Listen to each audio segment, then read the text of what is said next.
Ruta 66. Un camino abierto a la esperanza. O Dios está tan cerca a punto de confundirse con nosotros, con el mundo que nos rodea, o bien está tan lejos que ni siquiera sabemos dónde encontrarlo.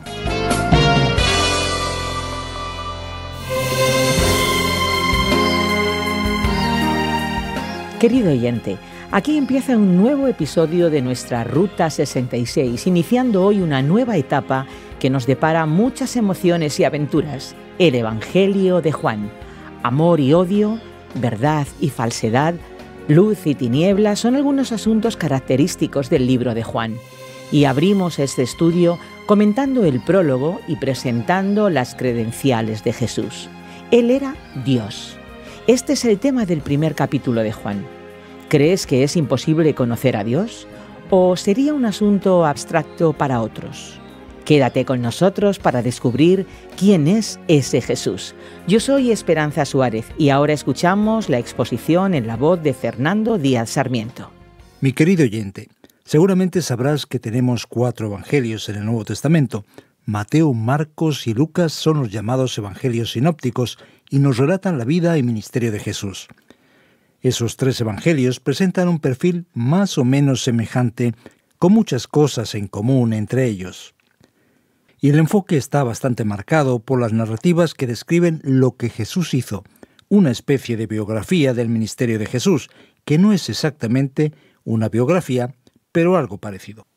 Sin embargo, el caso del Evangelio de Juan es bastante diferente. Juan no incluye un relato de los acontecimientos de la vida de Jesús propiamente, sino que es un evangelio con un enfoque mucho más, podríamos decir, teológico.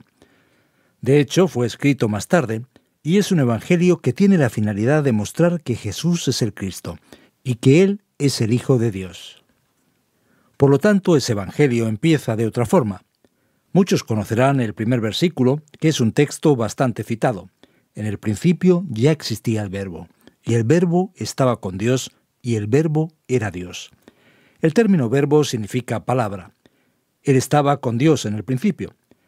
Aquí Juan evoca el Génesis, enseñando que ese Jesús sobre el cual vamos a hablar en este Evangelio es capaz de hacer milagros. De hecho, son 7 las señales milagrosas destacadas en el Evangelio. Ese Jesús es divino. Y Juan claramente quiere demostrar que Jesús era divino, que estaba con Dios y era Dios. Él estaba con Dios en el principio. Sin lugar a dudas, es una referencia al principio de todas las cosas, en la creación. Jesús, el Hijo de Dios, participó en la misma creación del mundo, según está relatado en el libro de Génesis. Por medio de Él, todas las cosas fueron creadas.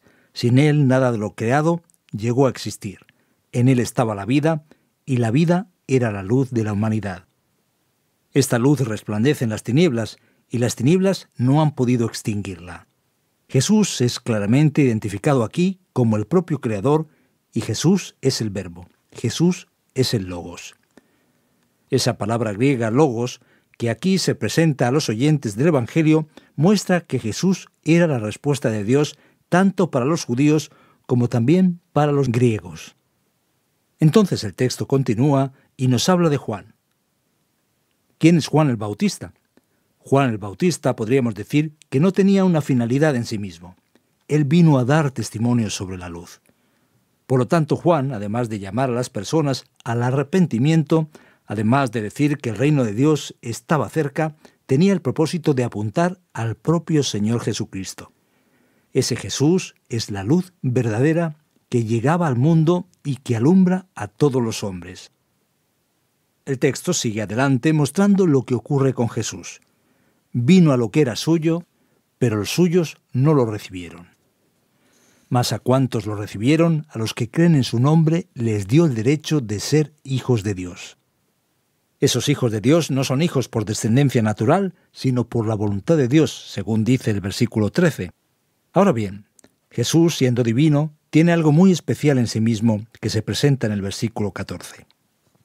Y el Verbo se hizo hombre, es decir, se hizo carne, la encarnación del Hijo de Dios, y habitó entre nosotros.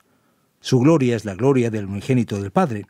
Juan entonces dice claramente que Él es el Mesías, es decir, que es el Cristo. La ley fue dada por Moisés y la gracia y la verdad por medio de Jesucristo. A Dios nadie lo ha visto nunca. El Hijo unigénito, quien es Dios y que vive en unión íntima con el Padre, nos lo ha dado a conocer. Otra referencia a Jesús. Entonces el Evangelio va a dedicar un poco más de tiempo describiendo que Juan el Bautista va a mostrar quién es Jesús en su ministerio. Él afirma claramente: yo no soy el Cristo. Y dice que tampoco es Elías. Él vino a dar testimonio de Cristo y por eso él es literalmente la voz que clama en el desierto, como dice en el versículo 23. Le preguntaron los fariseos: ¿por qué bautizas? Yo bautizo con agua, pero entre vosotros hay alguien a quien no conocéis, y que viene detrás de mí, al cual yo no soy digno ni siquiera de desatarle la correa de las sandalias. Entonces, después de eso, Jesús vio a Juan acercándose y dijo la frase que seguramente va a tener una importancia fundamental para todos nosotros. Él dijo: aquí tenéis al Cordero de Dios que quita el pecado del mundo. De este hablaba yo, que es superior a mí. Entonces Juan da testimonio de quién es Jesús, enseñando que Él es nuestra Pascua. Él es el Cordero de Dios, el Cordero que era dado como sacrificio por los pecados en el Antiguo Testamento.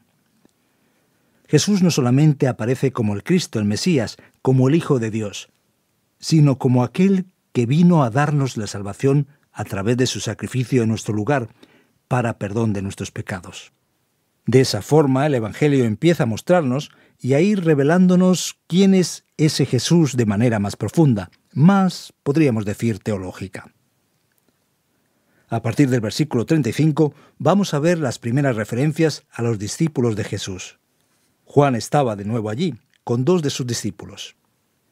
Al ver a Jesús que pasaba por allí, dijo: aquí tenéis al Cordero de Dios.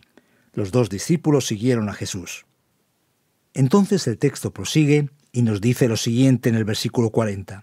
Andrés, hermano de Simón Pedro, era uno de los 2 que al oír a Juan había seguido a Jesús. Andrés encontró primero a su hermano Simón y le dijo: hemos encontrado al Mesías, es decir, el Cristo. Luego lo llevó a Jesús, quien mirándolo fijamente le dijo: tú eres Simón, hijo de Juan, también otras versiones traducen Jonás, serás llamado Cefas, es decir, Pedro. Vemos aquí entonces a los discípulos acercándose a Jesús. Al día siguiente Jesús decidió salir hacia Galilea. Se encontró con Felipe. Felipe era del pueblo de Betsaida. Lo mismo que Andrés y Pedro. Felipe buscó a Natanael y le dijo: hemos encontrado a Jesús de Nazaret, el hijo de José. ¿De Nazaret?, replicó Natanael. ¿Acaso de allí puede salir algo bueno? Ven a ver, le contestó Felipe. Cuando Jesús vio que Natanael se le acercaba, comentó: aquí tenéis un verdadero israelita en quien no hay falsedad. ¿De qué me conoces?, le preguntó Natanael. Antes de que Felipe te llamara, cuando aún estabas bajo la higuera, ya te había visto. Natanael entonces reconoce que él es el Hijo de Dios, el Rey de Israel. Y Jesús dice: ¿lo crees porque te dije que te vi cuando estabas debajo de la higuera? Vas a ver aún cosas más grandes que estas. Y añadió: ciertamente os aseguro que veréis el cielo abierto y a los ángeles de Dios subir y bajar sobre el Hijo del Hombre. Mi querido oyente, Jesucristo es quizás la persona más conocida de nuestro planeta, el nombre más repetido y más encontrado en todo el mundo. Incluso en religiones que no son cristianas se hace referencia a Jesús, y en muchos casos de forma respetuosa. Por lo tanto, quizás no sea tan difícil entender que Jesús era un profeta.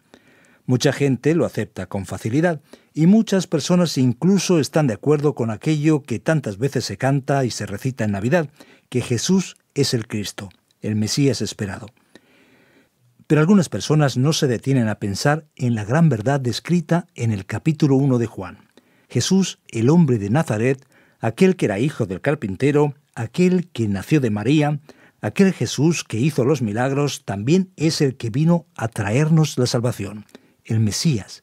Sí, el Mesías, el Hijo de Dios, la segunda persona de la Santísima Trinidad. Jesús, que vino a nosotros y vivió en la tierra de Israel, proclamando la salvación, era el Hijo de Dios, era el propio Dios. Como dice el capítulo 1 de Juan, el Verbo era Dios.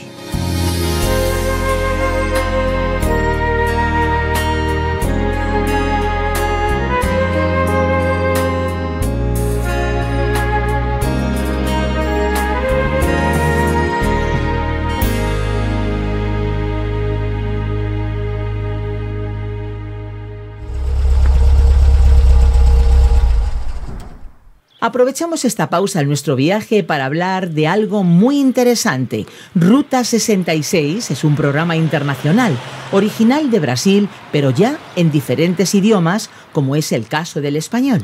La versión en lengua española de Ruta 66 se graba en los estudios de Radio Encuentro, Radio Transmundial en España. Descubre más sobre Radio Encuentro visitando su página web, radioencuentro.net. También puedes seguir Radio Encuentro en las redes sociales. Busca Radio Encuentro, Radio Cadena de Vida y allí la encontrarás. Radioencuentro.net. Seguro que nuestros amigos oyentes la visitarán. Pero al final del programa, que ahora seguimos recorriendo la Ruta 66. Eso es. Adelante con el estudio de hoy. Estás siguiendo el primer capítulo del Evangelio de Juan. Grandes aventuras nos esperan, una teología diferente, un libro fascinante.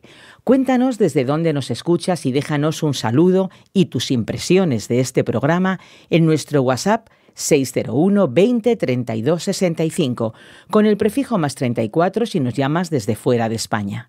También tienes el correo electrónico info@radioencuentro.net y además puedes encontrarnos en Facebook como RTM Ruta 66.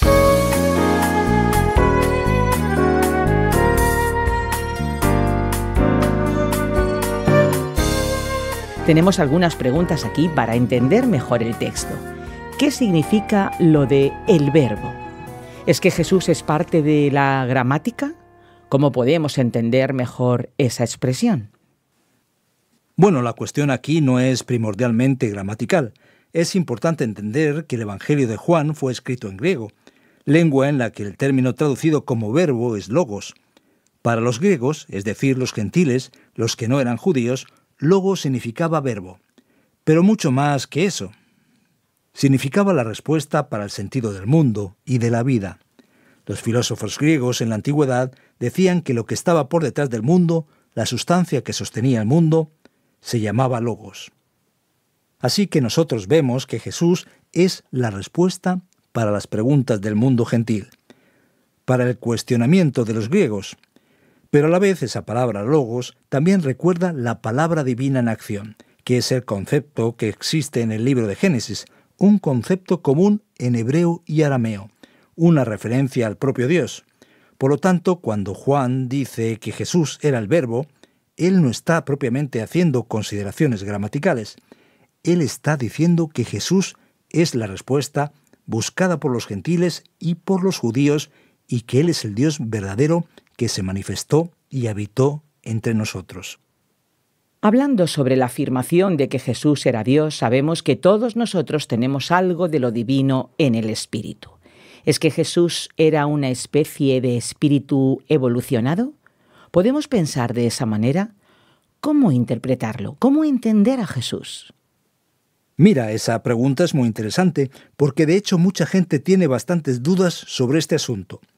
La verdad es que Jesús es Dios en el sentido absoluto de la palabra. Mucha gente se refiere a otros como divinos, y que todos tenemos algo de lo divino en nuestra vida, en nuestro corazón. Pero ese no es el sentido en que la palabra es presentada. Cuando escuchamos que Jesús es Dios, significa que Él es igual a Dios Padre. No es que Él fuese simplemente un ser divinizado, como si tuviese una espiritualidad mayor o superior. La idea es diferente. Decir que Jesús es Dios significa que Él es absolutamente divino, como lo es el propio Dios Padre. Así que es muy importante tener esa perspectiva que aparece aquí en el texto sagrado. Ahora bien, todavía para que entendamos cómo funciona esa teología, aquí en el capítulo 1 de Juan, ¿cómo puede Dios tener un hijo? ¿Qué significa lo de hijo unigénito? Pues sí, qué complicado. Una vez más tenemos cosas importantes que aprender.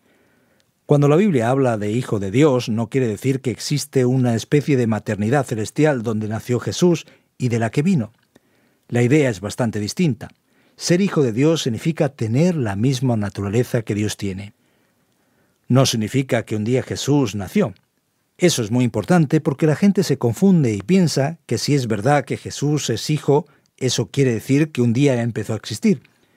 Pero ¿cómo pudo empezar a existir si estaba en el principio con Dios? En realidad Jesús es eterno porque Él es la segunda persona de la Trinidad, el Hijo unigénito de Dios.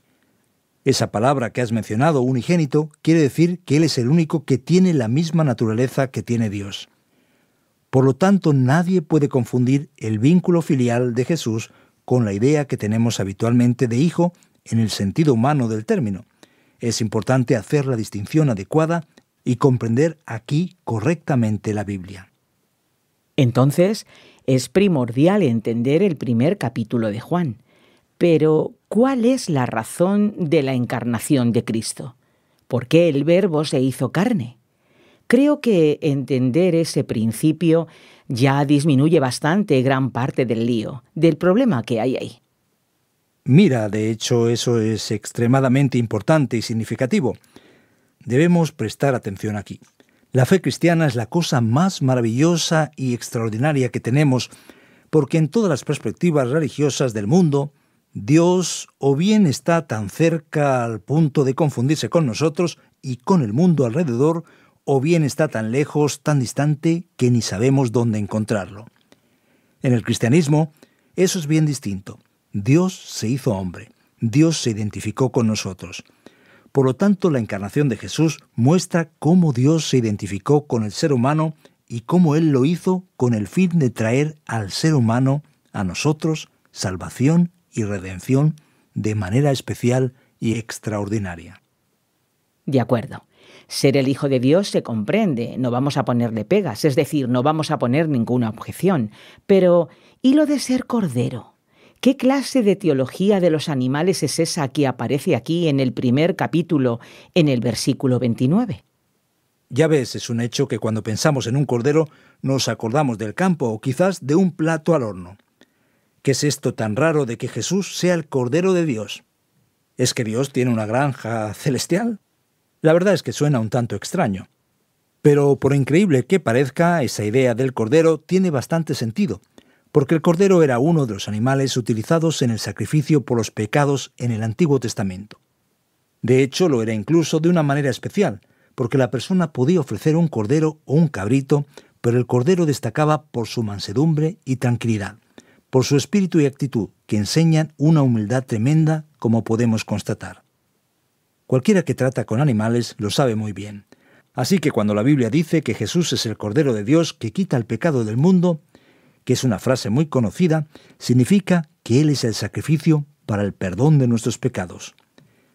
Jesús no es solamente el Mesías, no es solamente Dios hecho carne, sino que es el sacrificio sustitutivo, es decir, Él murió en mi lugar, para pagar el precio de mi pecado, para que yo no tenga deudas ante Dios. Así que si pudiéramos decir que eso es una teología de los animales, sí que sería, por decirlo así, una santa teología. Muy bien. Tú que nos sigues y en el colegio lo de conjugar los verbos te resultaba un problema, ven a entender el Verbo de Dios. Es tiempo ya de nuestra aplicación.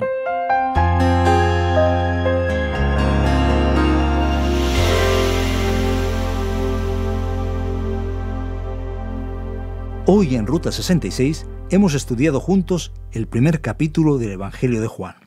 En este capítulo hemos visto que Jesús es Dios. Así es, Jesús de Nazaret, el gran profeta que surgió allí en Israel, era el Hijo de Dios. Dios hecho carne entre nosotros.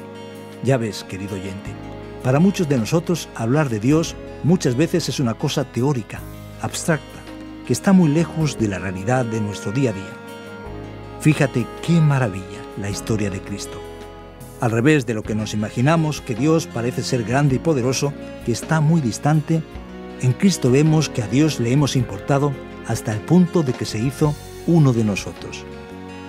Y después de entenderlo, es que, espiritualmente hablando, podemos seguir adelante.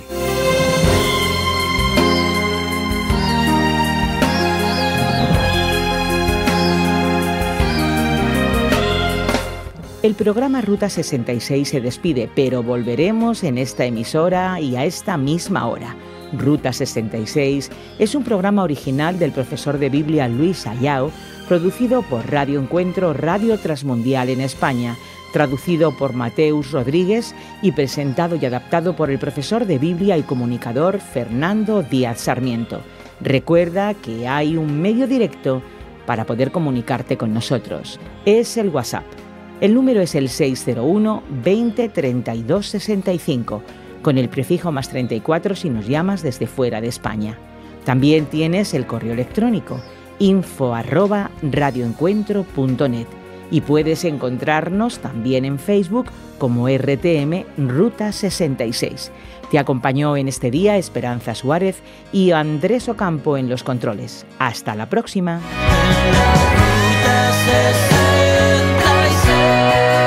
Descarga la app de Ruta 66 y sigue RTM Ruta 66 en las redes sociales. Aquí te esperamos.